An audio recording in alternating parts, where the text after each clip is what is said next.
তালডাংরায় একজন তৃণমূলের বড় নেতা আছে, মানে বুঝে নিন তৃণমূলের বড় নেতা আছে, তিনি তৃণমূলের সর্বোচ্চ নেতা। তার ছেলে প্রতিদিন 2 দিন 3 দিন করে একটা মেয়েকে ডাকছে, 2-3 দিন করে থাকছে, তারপর ছেড়ে দিচ্ছে। অতি নির্লজ্জ ঘটনা। জিতেছো, করেছো কি? তালডাংরায় জিতেছো, খেয়েছো কি? তালডাংরায় জিতেছো, জনগণের টাকা চুরি করেছো। তো যে আমরা পশ্চিমবঙ্গ রাজ্য সরকারের চার্জশিট আমাদের রাজ্য নেতৃত্ব শ্রমিকরা তো দিয়েছে। আমরা বাঁকুড়া জেলায়, আমার সাথে বসে আছেন বংশীবাবু, আমাদের বাঁকুড়া সাংগঠনিক লোকসভা জেলা প্রেসিডেন্ট, আছেন অঙ্কিতাদি, আছেন আমাদের দুঃখরঞ্জন সপ্তাহ, আছে রামকৃষ্ণ মন্ডল। আমরা আজকে তালডাংরায় যে কিছুদিন আগে ভোট হলো, আমরা তার চার্জশিট বের করছি। এই চার্জশিটটা প্রথমে আমরা এই তালডাংরায় যে চার্জশিট আমরা বের করছি,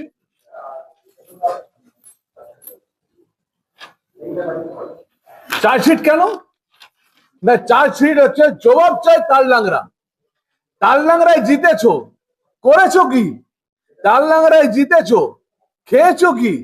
তালডাংরায় জিতেছো, জনগণের টাকা চুরি করেছো। তো তালডাংরায় চার্জশিটে প্রথমে বলতে চাই, ফাল্গুনী সিংহ বাবু 33,000 ভোটে জিতেছেন। তো সেখানে একটা তৃণমূল কর্মী একটা মহিলাকে ধর্ষণ করেছিল, নাবালিকাকে, জঙ্গলে। তার জন্য কি আপনি আন্দোলন করেছিলেন?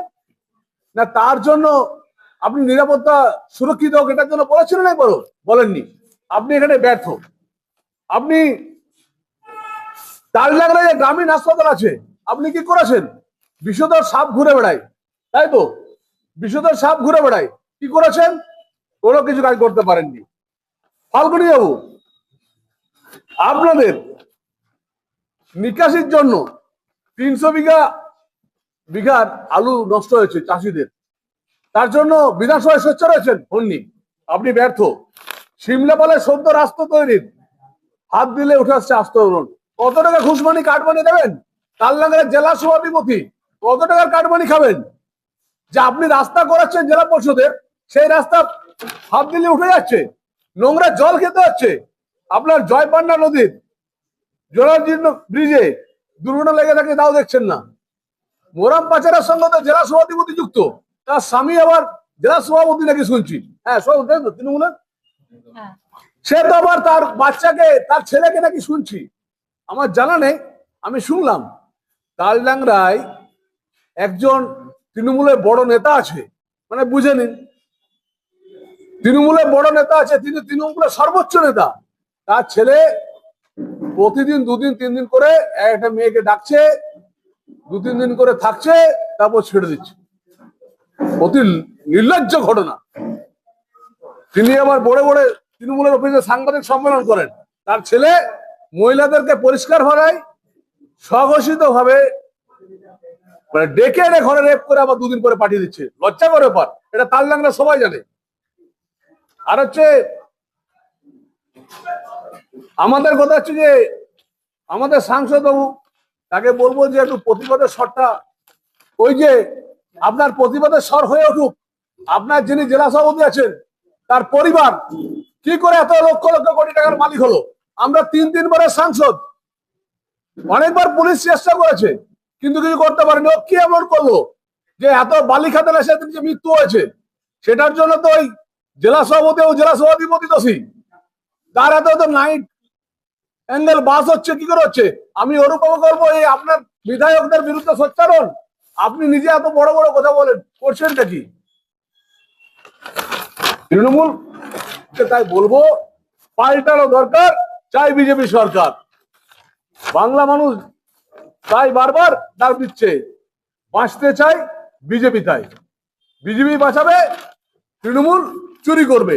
চুরি করা ধর্ম, চুরি করাই সব ওদের সর্বস্ব ধর্ম। তাই তালডাংরা মানুষ এবার তৃণমূলকে প্রত্যাখ্যান করবে। আমরা নিশ্চিত হয়ে বলতে পারি, যে সমস্ত পুলিশ অফিসাররা তৃণমূলের দালালি করছেন, একটু ভালোভাবে থাকবেন, তৃণমূল থাকবে না। আমরা তাই এটা চার্জশিটটা পেশ করলাম। আমরা চাই তালডাংরা মানুষ এটা জানুক। বলুন কিছু কোশ্চেন।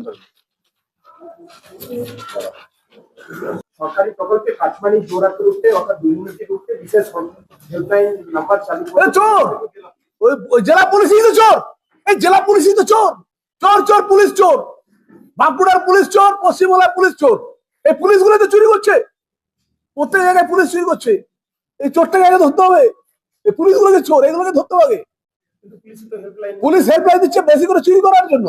হেল্পলাইন দিয়ে চুরির সন্ধান না জানে, তারপর বেশি করে চুরি করার জন্য তারা ডাকে, তারা বকরা নেই। পুলিশই তো আসল চোর। বিধানসভা ভোটের আগে নন্দীগ্রামের বাসিন্দারা আশার আলো দেখতে শুরু করেছিলেন তাদের স্বপ্নের রেল প্রকল্প নিয়ে, কিন্তু তাকে কোথাও কার্যত দাঁড়িয়ে পড়ে যাওয়ার প্রথম তৈরি হয়েছে। আপনাকে একটা কথা বলি, পূর্ব মেদিনীপুর নিয়ে শুভেন্দুবাবু বলবেন, আর পূর্ব মেদিনীপুর যা ডেভেলপমেন্ট করছে শুভেন্দুবাবুই করেছে। সেখানে তো রেল প্রকল্প চালু হওয়ার কথা। যেটা ওখানে ডেভেলপমেন্ট যেটাই হচ্ছে সেটা শুভেন্দুবাবুই করেছেন। তৃণমূলের চোরগুলোর জন্য গান গেয়ে লাভ নেই। রাজ্যের বিরুদ্ধে তো জমি না দেওয়া এবং অসহযোগিতা করার অভিযোগ। আপনি ঠিকই বলেছেন। সত্যি কথা বলতে আগামীকাল অশ্বিনী বৈষ্ণবজি ভার্চুয়ালে থাকবেন বীরভূমে। আপনি দেখুন বিষ্ণুপুরের থেকে তারকেশ্বর রেলপথ আমরা কতদিন পর করতে পারলাম। আজকে দেখুন বাঁকুড়া থেকে মুকুটমণিপুর। আমি চ্যালেঞ্জ দিয়ে বলছি, রাজ্য সরকার জমি দেখ, একদিনে 3,000 থেকে 5,000 কোটি টাকা নিয়ে আসবো এই রেলটা প্রকল্প করার জন্য, কিন্তু জমি দিচ্ছে না। রাজ্য সরকার জমি দেবে না, আর তৃণমূলের বড় বড় কথা বলবে। আরে মশাই, চোর না দাঁড়াবে তো কে দাঁড়াবে? চোরেরাই তো ভোটে দাঁড়াবে। আমি চোর, তুমি চোর, সবাই আমাদের চোর। তার মানে তৃণমূল চোর। মমতা বন্দ্যোপাধ্যায় নিজেই তো চোর। চোরকে তো সঙ্গে রাখবে। আমি অবসরপ্রাপ্ত রাজনীতিবিদ নই। আমি কি বললাম?